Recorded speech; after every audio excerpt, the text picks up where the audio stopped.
This video was brought to you by my patrons. Throughout our lifetime, we witness something quite special through the art of filmmaking, whether it's live action or animation, that impacts us in a way no other medium can, that our eyes are glued to the screen and we can't shy away from it. The first time this ever happened to me was when I watched Dragon Ball for the first time. I had never seen anything like it before, and it left a massive imprint on not only me, but everyone else in the world. It changed anime forever. You think it will never happen again, but you're wrong, because no matter how much you grow, you end up watching something that changes the world again.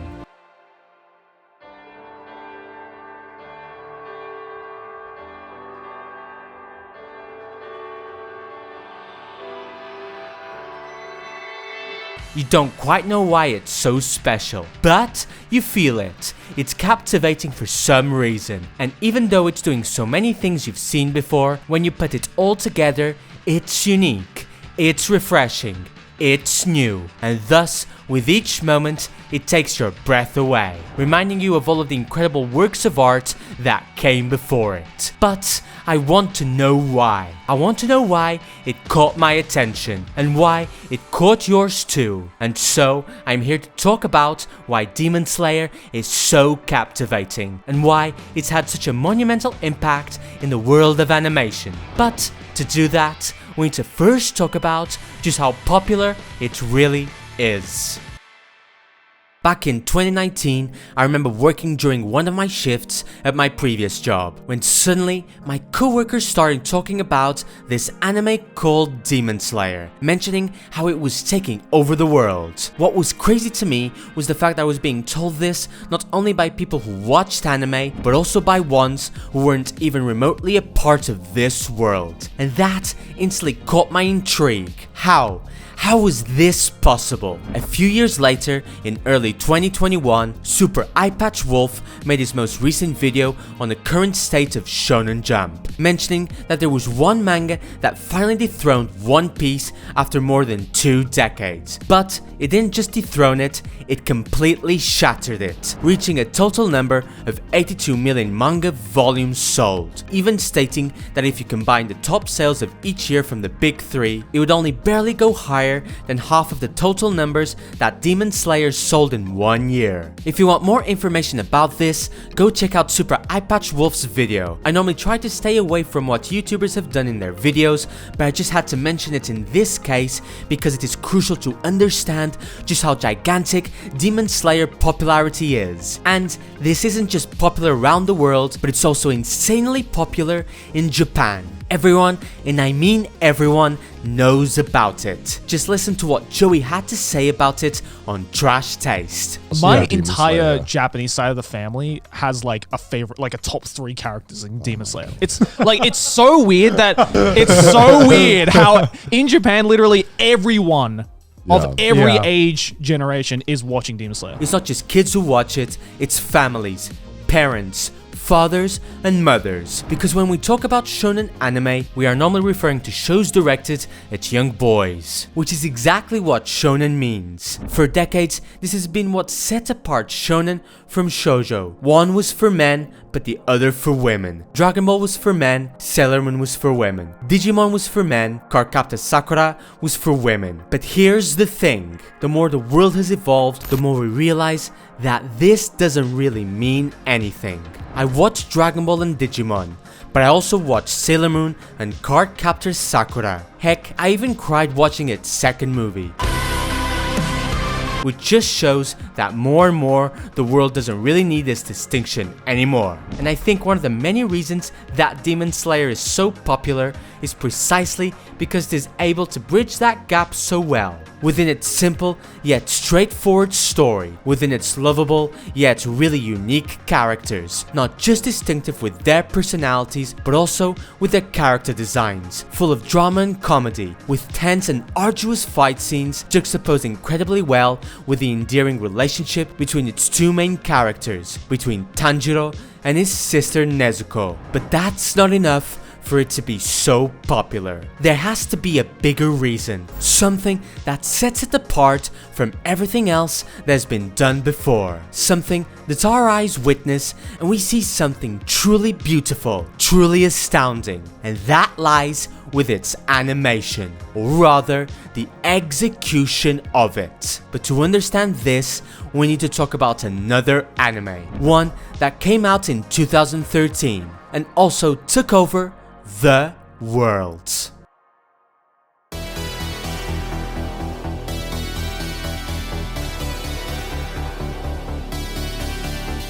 The first time I watched Attack on Titan, I was blown away by its imagery. I realized why people loved it so much. The visuals were astounding. The one-shot sequences of seeing these characters fly through the cities were unbelievable, enhanced by its incredible music by Hiroyuki Sawano. It was a step forward in animation, in filmmaking, but funnily enough, I'm not sure if many people realize why it was so popular. Or maybe there's a sort of misconception that I feel exists and possibly needs clarifying. Attack on Titan isn't popular due to its story, but rather it's how that story was presented to us in the first place. In other words, it was the use of the visuals that set it apart from everything else that came before it. This isn't to say that the story isn't important, and in the case of the Attack on Titan anime, the story has been truly masterful so far. But what if the animation wasn't so stellar? Would it be as popular? Would it capture people's attention in the same way? And I believe the answer is no. And the evidence for this comes with its final season. Due to scheduling conflicts, the anime stopped being produced by Wit Studio and was instead handed to MAPPA. Now, we all know MAPPA to be one of the best studios in the business when it comes to its animation. You only need to look at Jujutsu Kaisen to see how ridiculous it really is. But the name of a studio doesn't suddenly equate to why a show can be good or not. It also has to do with how the show is run, with the people behind the project, and the time frame it needs to be released. And in the case with its final season, it's been reported that the staff worked crazy hours to reach the deadlines set by its publisher. It's known that the Japanese animation industry overworks their animators in such an awful manner, especially when you consider that the staff is being paid by each frame they draw rather than a monthly paycheck or even by the hours they work. It's such a monstrous business to be a part of. The only real exception that I know of is Kyoto Animation, who is a shining light in this industry, organizing shows in a way that won't overwork their staff and actually pays them to be full-time employees rather than freelancers, and thus they get to really shine in every show they make. But most of the other studios don't work like this, and in the case of Attack on Titan the final season, it was probably the worst case scenario, which is why it is absurd that the animation is as good as it is. However, when you go from something like this to this, you can definitely feel that something is amiss. It went from a visually stunning show that happened to have a marvelous story to a marvelous story that happens to have good visuals. And as crazy as that sounds, you feel like the gravitas it once had just isn't there anymore. So, what does this have to do with Demon Slayer? Well, I'm of the opinion that what sets filmmaking apart from every other medium is the use of so many art forms, especially its visuals, and Demon Slayer is exactly that. It's not groundbreaking with its narrative. Most of the characters so far don't have that much depth, but what it does is incredibly effective. You understand the stakes, you understand the sibling love between Tanjiro and Nezuko, you understand the feeling of despair the main character has towards his sister transforming into a demon, wanting her to be human again, and doing whatever it takes to reach that goal, and slowly ends up introducing other characters that either add to the charm of the story or raises the stakes of the overall narrative. And it's not like the story is so uninspiring, quite the opposite actually. It deals with death in such an interesting manner, witnessing most of Tanjiro's family die in the first episode in the most gruesome way, witnessing characters lose their loved ones forever. Even the strongest of demon slayers seemingly die for nothing. It's not like it's devoid of risk, devoid of depth. It's just incredibly straightforward in how it presents the story to us. So yes, the story so far isn't nearly as good as Attack on Titan, and it hasn't remotely reached the heights of the Chimera Ant arc in Hunter x Hunter, but it doesn't need to. It just needs to connect with people on some level, and thus, when you marry it with something you've never seen before, then it suddenly becomes a work of art. And no better was that shown than in episode 19 of its first season.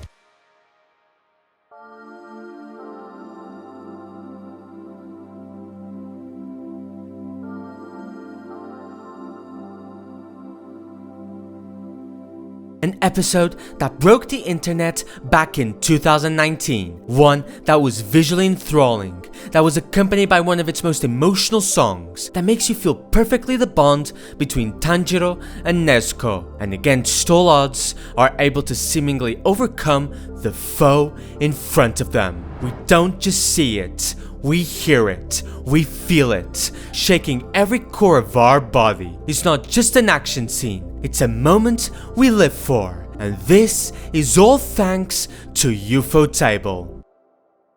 Remember when I talked about Kyoto Animation, how it was different from the majority of the other animation studios? Well, Ufotable is similar in that respect. The studio is also known for hiring their employees full-time, and they are given open communication with each other to push the artistry forward. And I think that's crucial for what they want to achieve in each of their shows, especially with Demon Slayer. One of the many aspects that highlights Ufotable's unique talent is how it mixes beautifully 2D with 3D animation, which is something I've continuously talked about in my previous videos. From the early days of the Disney Renaissance to Spider-Man Into the Spider-Verse, and more recently with Arcane. And if this is true with Western animation, then this is also true with what is being done in the East. How anime has been able to push the envelope and try to mix these two art forms. Many times it has been unsuccessful because the change into 3D animation has just become too noticeable and loses the charm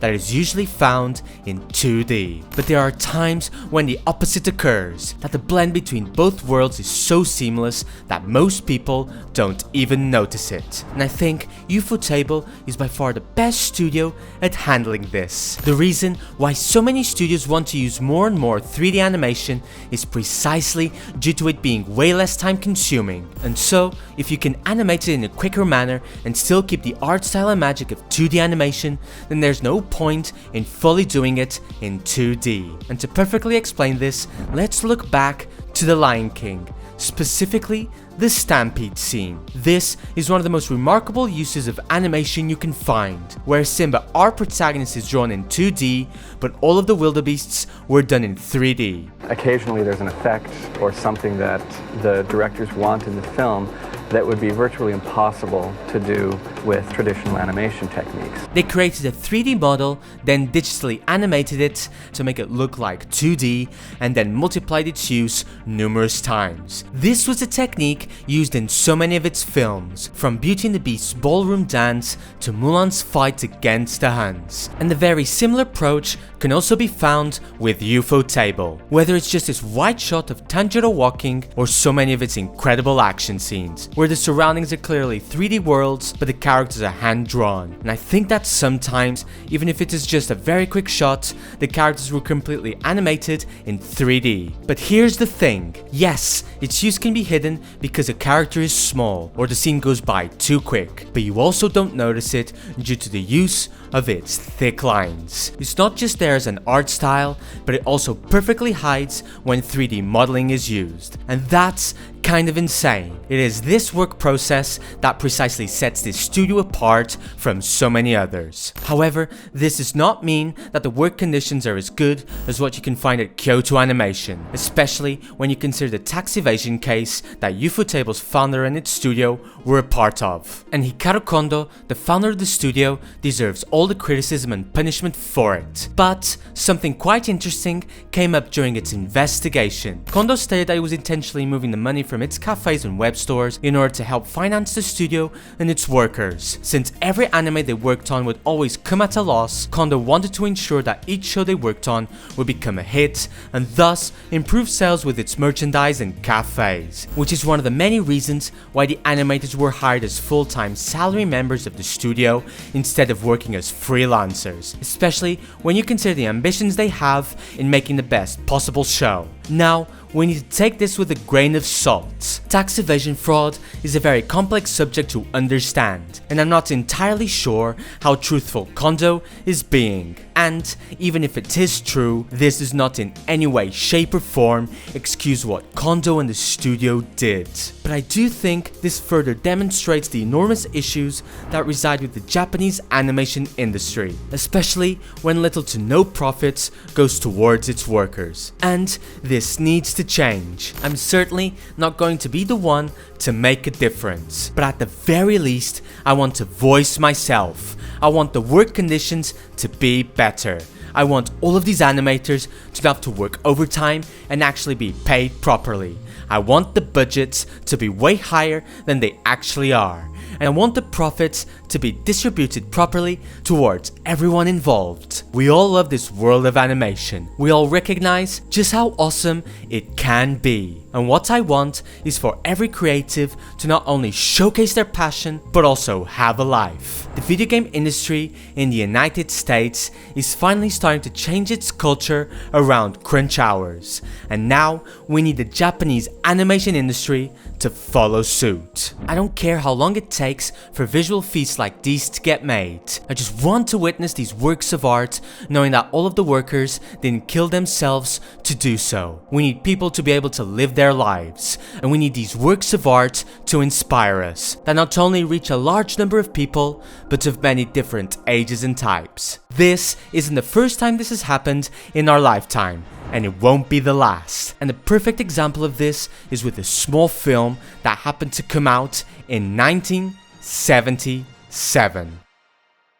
A movie that also completely took over the world, that also happened to have a simple yet straightforward story, that was also about a young boy who lost his family and set out to find his own potential, who also wanted to save his sister at all costs, and all thanks to an old mentor, learned to be patient and harness his talent within, who felt the pain, who felt like he had lost everything and everyone, but found ways to overcome that. And it was all shown in the most visually stunning way possible, through special effects that pushed even further what the art form could do, and came around at the perfect time. A time where the world was facing something truly terrifying. People needed anything to put a smile on their faces. They needed a new hope. That's exactly what this small film ended up being back in the 70s, and that's exactly what Demon Slayer also did in the past few years. It broke the internet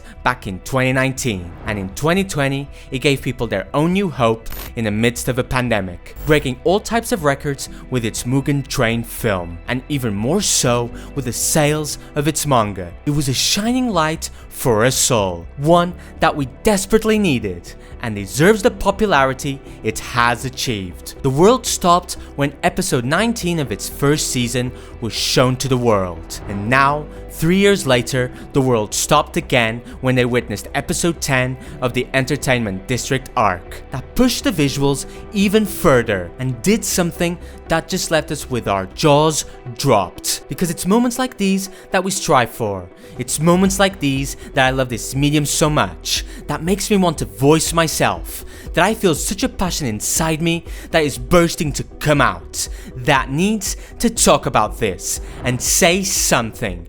Anything. I don't care how long it takes. I don't care how much I have to wait. Because no matter how much I grow, there are times when something just leaves you speechless. That reminds you of everything that came before it. Of that young boy who first saw this with an anime back in the 90s. That impacted him in such a way that all he wanted was to push himself to the limit to achieve his goals and dreams. And continuously continue to see that in other stories, through visuals that etch their mark into his memories forever, whether it be in the East or the West. that continues to inspire him as if he was watching a work of art for the very first time, and he just can't wait to see more. Thank you for watching my video. I heard so many great things about Demon Slayer, but it still blew my mind when I watched it. I want to thank all of my patrons for supporting me thus far. I can't thank you enough. I truly love making each video, and so for me to keep doing this, your support is crucial. And thus, if you want to see more content like this, I would be forever grateful if you could support with any amount you can. It would also mean a lot to me if you could subscribe and hit that like button. And in the meantime, why not check out some of the other videos I've made so far. Thanks again, and I'll see you in the next video.